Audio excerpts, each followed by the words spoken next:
Gibson, Diane Sawyer, and George Stephanopoulos. We welcome you to this debate number 3. As you just heard, the place, Hofstra University, the moderator, Bob Schieffer, the subject, domestic policy, and that means the economic crisis, and that is not an issue that has worked well for John McCain. And I'm imagining John McCain saying a 2-word pep talk. Ronald Reagan, 1980, goes into the debate 1 week before the election, 8 points down, comes out 7 points ahead, and goes on to a landslide. Of course, it was Ronald Reagan running against an unpopular president in a sour economy. It's Barack Obama who's been in that position during these debates. For the Obama campaign, they're thinking John Kennedy, 1960. In those debates with Richard Nixon, he was a reassuring presence. So far, Obama's done that. Can he avoid a mistake tonight? And John McCain may wish he were only 8 points down. The recent national poll showing with a double-digit deficit in the polls to Barack Obama. So this debate obviously very important to John McCain, very interesting for the entire nation. Let's go now to Hofstra University and Bob Schieffer. Good evening and welcome to the third and last presidential debate of 2008, sponsored by the Commission on Presidential Debates. I'm Bob Schieffer of CBS News. The rules tonight are simple. The subject is domestic policy. I will divide the next hour and a half into 9-minute segments. I will ask a question at the beginning of each segment. Each candidate will then have 2 minutes to respond, and then we'll have a discussion. I'll encourage them to ask follow-up questions of each other. If they do not, I will. The audience behind me has promised to be quiet, except at this moment when we welcome Barack Obama and John McCain.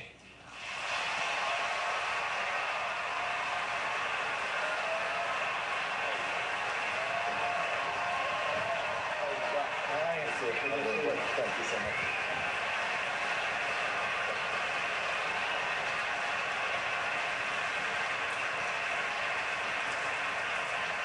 Gentlemen, welcome. By now, we've heard all the talking points, so let's try to tell the people tonight some things that they haven't heard. Let's get to it. Another very bad day on Wall Street, as both of you know. Both of you proposed new plans this week to address the economic crisis. Senator McCain, you proposed a $52 billion plan that includes new tax cuts on capital gains, tax breaks for seniors, write-offs for stock losses, among other things. Senator Obama, you proposed $60 billion in tax cuts for middle-income and lower-income people, more tax breaks to create jobs, new spending for public works projects to create jobs. I will ask both of you, why is your plan better than his? Senator McCain, you go first. Well, let me say, Bob, thank you, and thanks to Hofstra. And by the way, our beloved Nancy Reagan is in the hospital tonight. Our thoughts and prayers are going with you. It's good to see you again, Senator Obama. Americans are hurting right now, and they're angry. They're hurting and they're angry. They're innocent victims of greed and excess on Wall Street, and as well as Washington, D.C. And they're angry, and they have every reason to be angry. And they want this country to go in a new direction. And there are elements of my proposal that you just outlined, which I won't repeat. But we also have to have a short-term fix, in my view, and long-term fixes. And let me just talk to you about one of the short-term fixes. The catalyst for this housing crisis was the Fannie and Freddie Mae that caused the subprime lending situation that now caused the housing market in America to collapse. I am convinced that until we reverse this continued decline in home ownership and put a floor under it, and so that people have not only the hope and belief they can stay in their homes and realize the American dream, but that value will come up. Now, we have allocated $750 billion. Let's take 300 of that billion and go in and buy those home loan mortgages and negotiate with those people in their homes, 11 million homes or more, so that they can afford to pay the mortgage, stay in their home. Now, I know the criticism of this. Well, what about the citizen that stayed in their homes, that paid their mortgage payments? It doesn't help that person in their home if the next door neighbor's house is abandoned. And so we've got to reverse this. We ought to put the homeowners first, and I am disappointed that Secretary Paulson and others have not made that their first priority. All right, Senator Obama. Well, first of all, I want to thank Hofstra University and the people of New York for hosting us tonight, and it's wonderful to join Senator McCain again. Thank you, Bob.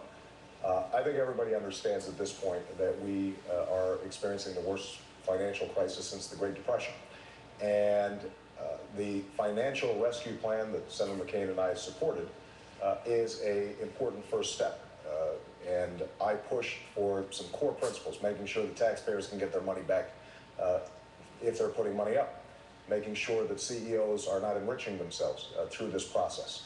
And I think that it's going to take some time to work itself out. But what we haven't yet seen is a rescue package for the middle class, because the fundamentals of the economy were weak even before this latest crisis. So I've proposed 4 specific things that I think can help.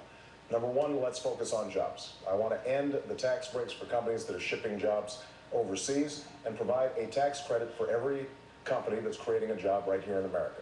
Number 2, let's help families right away by providing them a tax cut, a middle-class tax cut for people making less than $200,000, and let's allow them to access their IRA accounts without penalty if they're experiencing a crisis.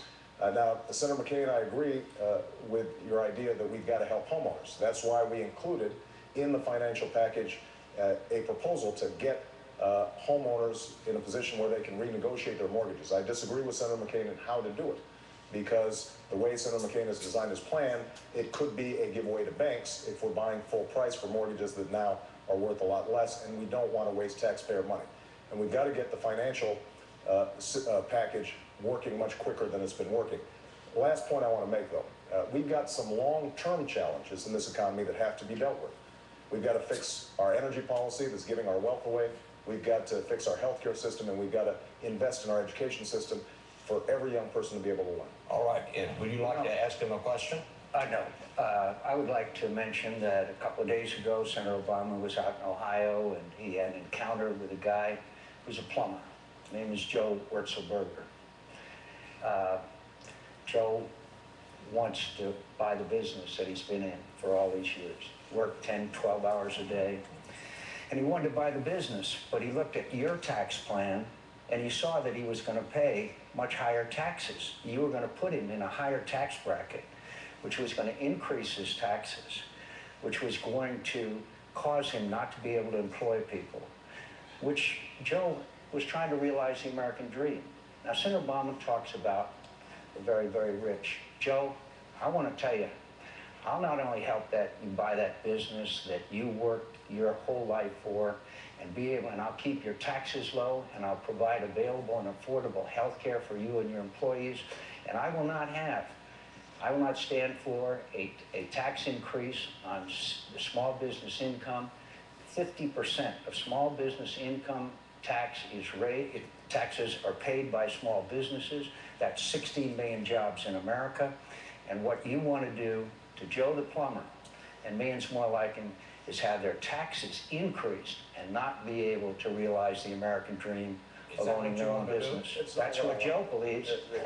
He's been watching some ads of Senator McCain's. Let me tell you what I'm actually going to do. I think tax policy is a major difference between Senator McCain and myself. And we both want to cut taxes. The difference is who we want to cut taxes for. Now, Senator McCain, the centerpiece of his economic proposal is to provide $200 billion in additional tax breaks to some of the wealthiest corporations in America.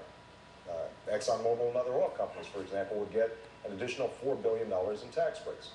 What I've said is I want to provide a tax cut for 95% of working Americans. 95%. If you make less than $250,000 a year, then you will not see your income tax go up, your capital gains tax go up, your payroll tax, not one dime. And 95% of working families, 95% of you out there, will get a tax cut. In fact, independent studies have looked at our respective plans and have concluded that I provide 3 times the amount of tax relief to middle-class families than Senator McCain does. Now, the conversation I had with Joe the plumber, what I essentially said to him was, 5 years ago, when you weren't in a position to buy your business, you needed a tax cut then. And what I want to do is to make sure that the plumber, the nurse, the firefighter, the teacher, the young entrepreneur who doesn't yet have